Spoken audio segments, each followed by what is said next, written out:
అండి. నమస్తే. Welcome to my channel. నేను ఇప్పుడు మీకు ఒక మంచి రెసిపీతో మీ ముందుకొచ్చాను.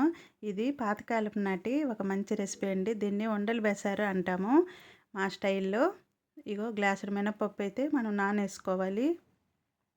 2 గంటలు నానిన తర్వాత ఈ పప్పుని మనం మెత్తగా గ్రైండ్ చేసుకోవాలి. ఈ ఐటెం చాలా బాగుంటుంది. ఇది మా అమ్మ వాళ్ళ ఇంట్లో అయితే ఎక్కువగా చేసేవారు. మాకు చాలా ఇష్టమండి. ఇది మసాలా ఆడించుకోవాలండి. వెల్లుల్లి, ఉల్లిపాయలు, ఆవాలు, జీలకర్ర, టమాటా ఇదంతా మెత్తగా పేస్ట్ చేసుకోవాలి. ఇప్పుడు పొయ్యి మీద బాండి పెట్టుకొని ఆవాలు, కరివేపాకు వేసుకోవాలి.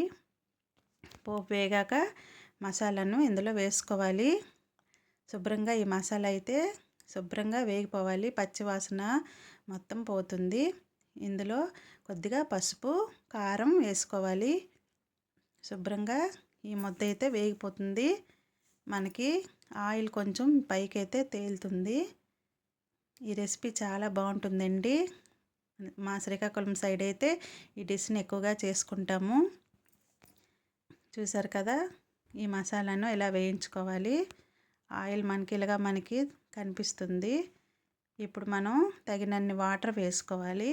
మనం చూసుకొని క్వాంటిటీ చూసుకొని మనం వాటర్ అయితే వేసుకోవాలి. ఇప్పుడు ఇందులో మామిడి టెంకలు వేసుకోవాలి. మాకైతే ఈ కర్రీకి ఒక్కటి సరిపోతుంది. మేము ఇంట్లో చేసుకున్నవి ఇవి ఎక్కువ పులుపుగా ఉంటాయి కాబట్టి నేను ఒక్కటే వేస్తున్నాను. శుభ్రంగా కడిగి ఇది వేసుకోవాలి. ఇది వేసుకున్నాక మనం ఇందులో కొద్దిగా ఉప్పు వేసి మూత పెట్టి ఈ వాటర్ని మరగబెట్టాలి. ఇది బాగా మరిగి మనకి పులుపు అయితే కొద్దిగా దిగుతుంది. అప్పుడు ఈ వాటర్ ఇలా మరుగుతూ ఉండగా మనం ముందుగా గ్రైండ్ చేసుకున్నాం కదా, ఆ ముద్దని ఇందులో చిన్న చిన్న ఉండలుగా వేసుకోవాలి. ఈ ముద్దలో అయితే ఉప్పు ఏమీ వేయక్కర్లేదు. ఎందుకంటే మనకి బెసార్లో ఉంటుంది కదా, మనం సాల్ట్ వేసి ఉంటాము.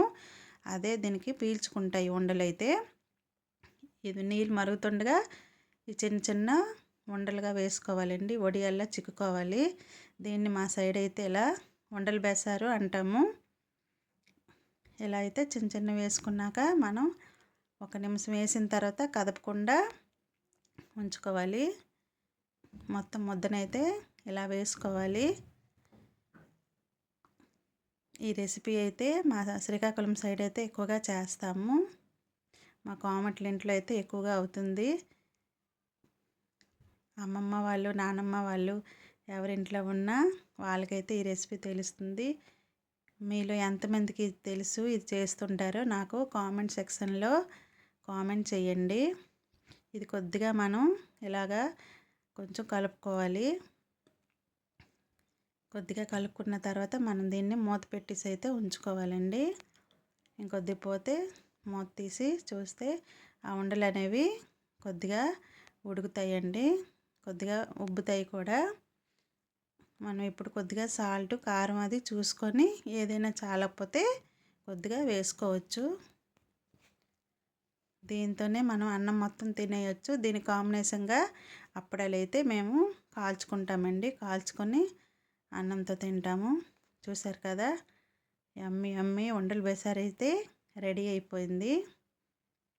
చాలా టేస్ట్గా ఉంటుందండి. ఫస్ట్ టైం మీరు నా ఛానల్ని చూస్తున్నట్లయితే ప్లీజ్ అండి లైక్ చేయండి, సబ్స్క్రైబ్ చేయండి, ఇంకా షేర్ చేయండి.